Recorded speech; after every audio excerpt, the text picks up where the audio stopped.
Fish எங்கே இருக்குது? அது வாழறதே தண்ணிக்குள்ளே. இதை நீங்கள் வறுத்திங்கன்னா ஒரு ட்ராப் தண்ணியும் எண்ணெயில் மாறுது. இதுதான் டேஸ்ட்டுன்னு எல்லாரும் சாப்பிட்றாங்க. இப்போ மட்டன், பீஃப், போர்க் இது மூணுமே தொடவே வேணும். ஏன்னா நம்ம உலகத்திலே ஃபஸ்ட். ஒரு சிம்பிள் பிட்ஸா எந்த பிராண்ட் வேணால் நீங்கள் எடுங்க, அது வெளிநாட்டில் எப்படி இருக்குது, நம்ம நாட்டில் எப்படி இருக்குதுன்னு பார்த்தா, நலம் வாழ 2.0 இந்த எபிசோடில் நான்வெஜ் ஃபுட்ஸை பற்றி பார்க்க போகிறோம். இப்போ பார்த்தீங்கன்னா நான்வெஜ் அப்படின்னா இது யூஸ்வலாக வாரத்தில் ஒரு தடவை இல்லை 2 தடவை அந்த மாதிரி தான் யூஸ் பண்ணுவாங்க. இப்போ ப்ரோட்டீன் ரொம்ப குறைவாக இருக்குது அப்படின்னு சொன்னதுனால நீங்கள் நான்வெஜ் சாப்பிட்றீங்களா, அப்போ நீங்கள் ரெகுலராகவே நான்வெஜ் எடுத்துக்கோங்க, பல விதமாக எடுத்துக்கோங்க. முட்டை, ஃபிஷ் ஆர் சிக்கன் இது மூணுமே ஃப்ரை பண்ணக்கூடாது, எண்ணெய் நிறையா ஊற்றக்கூடாது, குழம்பு ஃபார்மில் நீங்கள் பண்ணி சாப்பிட்லாம், இல்லை முட்டை அப்படியே பாயில் பண்ணி கூட சாப்பிட்லாம். இந்த மாதிரி ஒரு கருத்து வந்துகிட்டே இருக்குது. இன்னும் பார்த்தீங்கன்னா நீங்கள் வெஜிடேரியனா, உங்களுக்கு ப்ரோட்டீனே போகாத உங்கள் டயட்டில் எப்படி சாப்பிடுவீங்க? நீங்கள் நான்வெஜ் இல்லாத எப்படி உங்களுக்கு ப்ரோட்டீன் வரும்? இந்த மாதிரி கூட சொல்கிறாங்க. பட் இப்போ பார்த்தீங்கன்னா நான்வெஜ் அப்படின்னு எடுத்தால் நம்ம ஊரில் செய்யும் முறை பார்த்திங்கன்னா நிறைய எண்ணெய். இப்போ 4 பேர் இருக்கிற ஒரு குடும்பத்தில் நான்வெஜ் இல்லாத நாள் அப்படின்னா ஒரு மேக்ஸிமம் 2 டேபிள் ஸ்பூன் இல்லை 3 டேபிள் ஸ்பூன் எண்ணெய் ஊற்றுவாங்க. அதுவே ஜாஸ்தி. நான்வெஜ் ஐட்டம் வந்துடுச்சுன்னா கிண்ணம் நிறைய எண்ணெய் ஊற்றி அந்த வெங்காயம் அப்புறம் இஞ்சி பூண்டு பேஸ்ட்டை வதக்கிறதுக்கு, அப்போ தான் ஸ்மெல்லு, டேஸ்ட்டு, ஃப்ளேவர் வரும்னு நிறைய எண்ணெயை ஊற்றி, அண்ட் ஃபிஷ்ஷுன்னா ஈக்குவல் டு ஃப்ரை, சிக்கன்னா அது வேறு விதமாக. ஸோ ஆயில் நிறைய வந்துடும் அந்த உணவில். அண்ட் நான்வெஜ் டைமில் எதாவது வெஜிடபிள் சாப்பிட்லாங்களா? கிடையவே கிடையாது. ரைஸ் அண்ட் நான்வெஜ் அது சிக்கன் கிரேவியாக இருந்தால் மட்டன் பிரியாணி, இல்லை சிக்கன் பிரியாணியாக இருந்தால் மட்டன் கிரேவி, இந்த மாதிரி சாப்பிட்டுட்டு வராங்க. ஸோ அந்த உணவில் காயும் கிடையாது, கொழுப்பு சத்து எக்கச்சக்கமாக இருக்குது, அண்ட் இவன் பண்ணுற எக்ஸசைஸும் ஒன்றுமே கிடையாது. இவங்க எந்த உடல் பயிற்சியும் செய்கிறதில்ல. ஸோ இந்த மாதிரி இருந்தால் நல்லதா, நான்வெஜ் சாப்பிட்லாமா அப்படின்னு நம்ம பார்க்கலாம். இப்போ நான்வெஜ்ஜை பொறுத்த வரலும் இப்போ இயற்கை மூலமாக பார்த்திங்கன்னா எந்த அளவு புரத சத்து இருக்கோ அந்த அளவு கொழுப்பு சத்து. இது எக்காக இருக்கட்டும், சிக்கனாக இருக்கட்டும், ஃபிஷ்ஷாக இருக்கட்டும், எல்லாமே இதே டைப் தான். அண்ட் அதில் செய்யும் முறையும் நம்ம நிறைய கொழுப்பு சத்து போடுறோம். அதனால இது ஜாகிரதையாக தான் சாப்பிடணும் அப்படின்னு டயட்டிஷியன்ஸ்லாம் சொல்கிறோம். ஏன்னா கொழுப்பு சத்து ஜாஸ்தி இருக்கிற ஒரு உணவை நீங்கள் எடுத்திங்கன்னா அப்போது அது கேர்ஃபுல்லாக இருக்கணும். இப்போ வெளிநாட்டில் எல்லாருமே சாப்பிட்றாங்களே, அவங்களுக்கு ஒன்றும் ஆலையே அப்படின்னு கேட்பாங்க. பட் வெளிநாட்டில் செய்யும் முறை பார்த்திங்கன்னா கிரில் பண்ணுவாங்க. கிரில்னால் இப்போ ஒரு சிக்கன் பண்ணால் சிக்கனில் இருக்கிற கொழுப்பு சத்துலேயே அதை வேக வைப்பாங்க. அதே மாதிரி ஃபிஷ்ஷை கிரில் பண்ணால் அந்த ஃபிஷ்ஷில் இருக்கிற கொழுப்பு சத்துலேயே அது வெந்துடும். அதில் இருக்கிற தண்ணி சத்து, அதில் இருக்கிற கொழுப்பு சத்து. பட் நம்ம அப்படி இல்லையே, நம்ம எல்லாத்துலேயுமே எண்ணெய் போட்டு இல்லை ஃப்ரை பண்ணி பண்ணுறதுனால அதில் இருக்கிற நல்ல கொழுப்பு சத்தை கூட மாற்றிடுறோம். இப்போ ஒரு எக்ஸாம்பிள் எடுங்களேன், ஃபிஷ் இஸ் ஈக்குவல் டு ஃப்ரைன்னு நிறைய பேர் சொல்கிறாங்க. இப்போது ஒரு சின்ன வடை நம்ம பண்ணுறோம், இந்த வடை மாவில் கொஞ்சம் தண்ணி ஜாஸ்தியாக இருக்குதுன்னு வச்சுக்கோங்க. நீங்கள் அந்த வடையை பொரித்து எடுக்கிறதே அதில் எண்ணெய் அவ்வளோ இருக்கும், நீங்கள் எடுத்து புழியலாம், அந்த எண்ணெயை புழிஞ்சு அப்புறம் அந்த வடையை சாப்பிட்லாம். அதே மாதிரி தான் ஃபிஷ் எங்கே இருக்குது, அது வாழறதே தண்ணிக்குள்ளே. இதை நீங்கள் வறுத்திங்கன்னா ஒரு ட்ராப் தண்ணியும் எண்ணெயில் மாறுது. இதுதான் டேஸ்ட்டுன்னு எல்லாரும் சாப்பிட்றாங்க. உடனே அவங்க சொல்லுவாங்க, இல்லைங்க நாங்கள் ஃப்ரை பண்ணல, நாங்கள் தோசைக்கல்லில் தான் போட்டு எடுக்கிறோம். ஆனால் தோசைக்கல்லில் போடுறதே அதை சுற்றி எவ்வளோ எண்ணெய் போடுறீங்க, அதுவும் டேஞ்சரஸ் தான். ஏன்னா எவ்வளோ எண்ணெய் போடுறீங்களோ அது குடிச்சிடும்.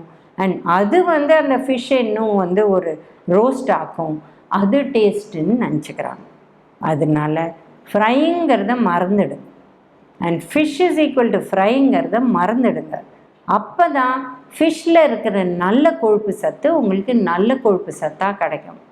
நீங்கள் ஃப்ரை பண்ணிட்டீங்கன்னா அதில் இருக்கிற அந்த இருதய நோய்க்கு நல்லதாக இருக்கிற கொழுப்பு சத்து மாறி இது டிரான்ஸ்ஃபேட்ஸ் ஆகிடும்.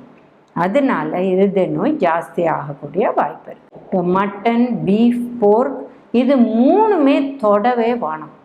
ஏன்னா நம்ம வந்து உலகத்துலேயே ஃபஸ்ட் எதில்? இருதய நோயில். சரி, உங்களுக்கு ரொம்ப சாப்பிடணுன்னா மாதத்தில் ஒரு நாள் சாப்பிடுங்க. அதுவும் வீட்டில் செஞ்சு சாப்பிடுங்க.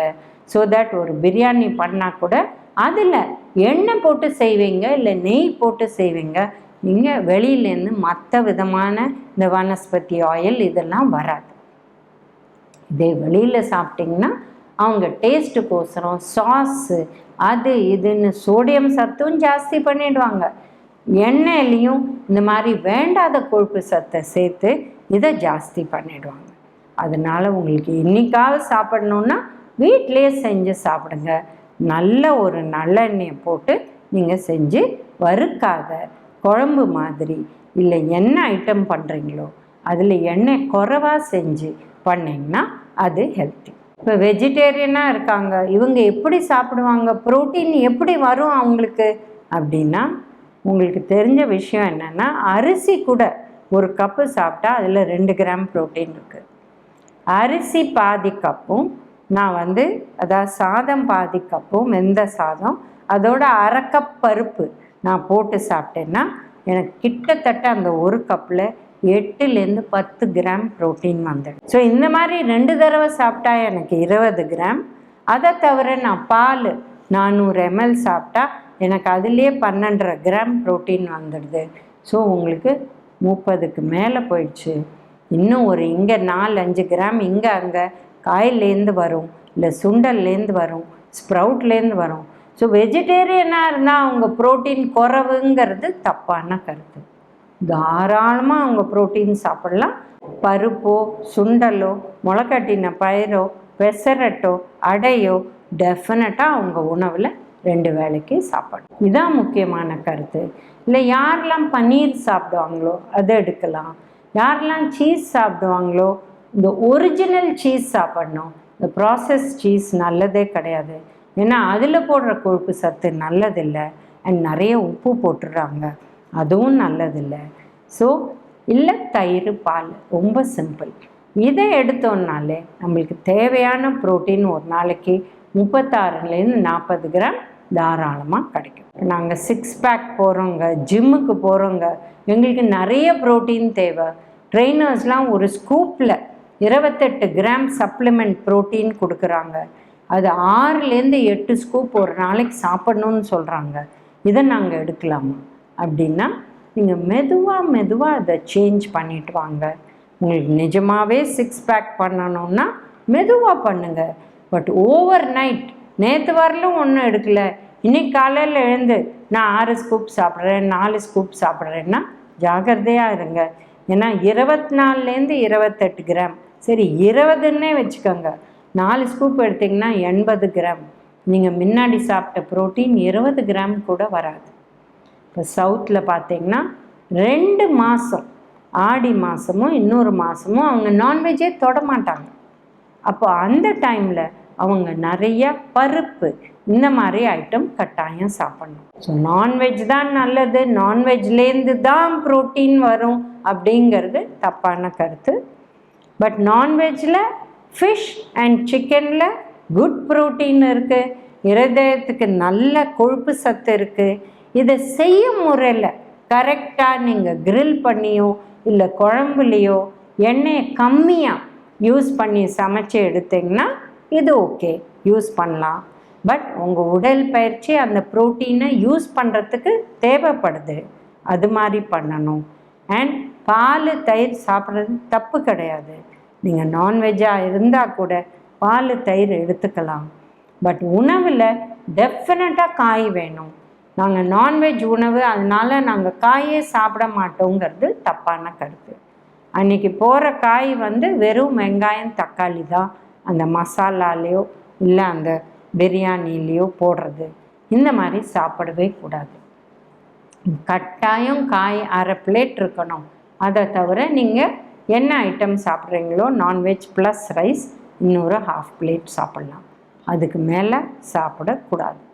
ஒரு கட்டினீங்க அப்படின்னு சொல்லிட்டு ஒரு பெரிய பிளேட் பிரியாணி நீங்கள் சாப்பிட்டிங்கன்னா உடம்புக்கு நல்லது கிடையாது. ஏன்னா அதுவும் வெளியில் சாப்பிட்டிங்கன்னா அவங்க எண்ணெய் போடுறாங்க, எப்படி ஃப்ரை பண்ணுறாங்க, அதில் சாஸ் என்ன போடுறாங்க, இதில் ஹெல்த் இருக்காங்கிறது ஒரு பெரிய விஷயம்.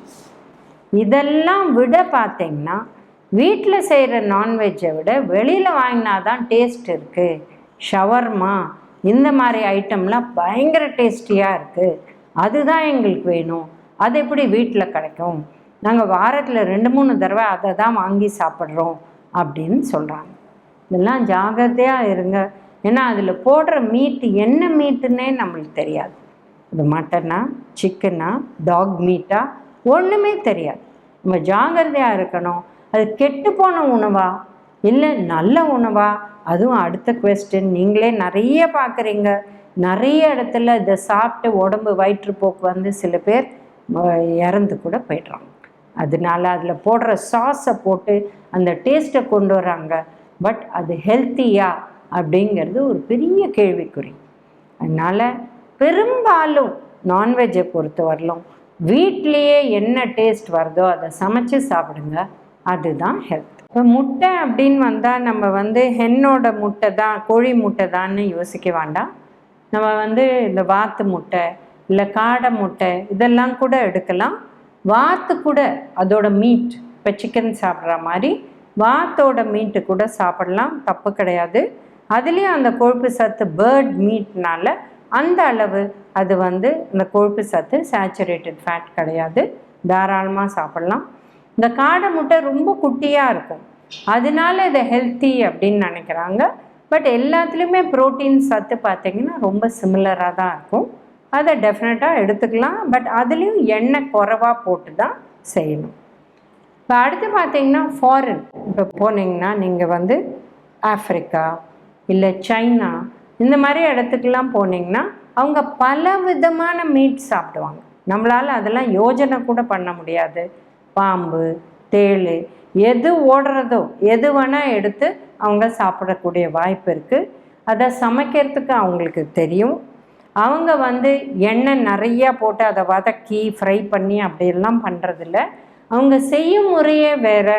அவங்க யூஸ் பண்ணுற சாஸஸ்லாம் ஹோம்மேட், அதனால் அதில் சோடியம் சத்தும் குறைவு.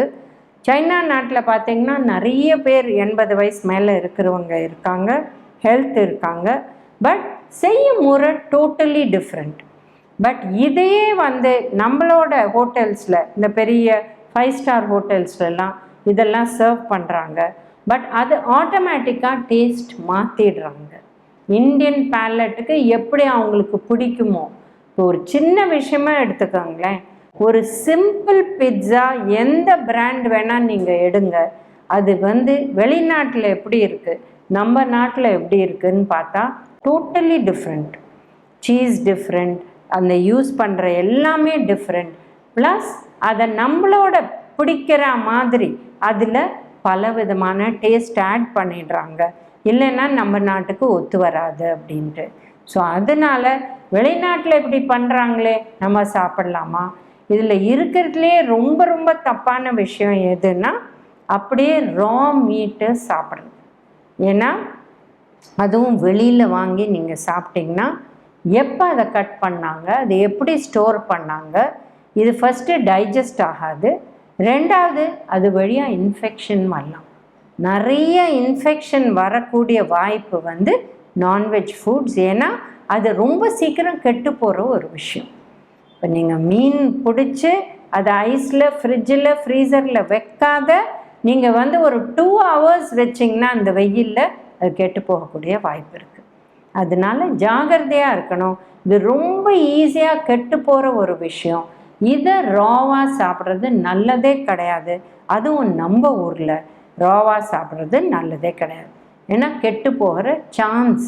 இப்போ உங்களுக்கே தெரியும், ஒரு பால் கூட சம்மர் டைமில் கெட்டு போகிறது ஜாஸ்தி.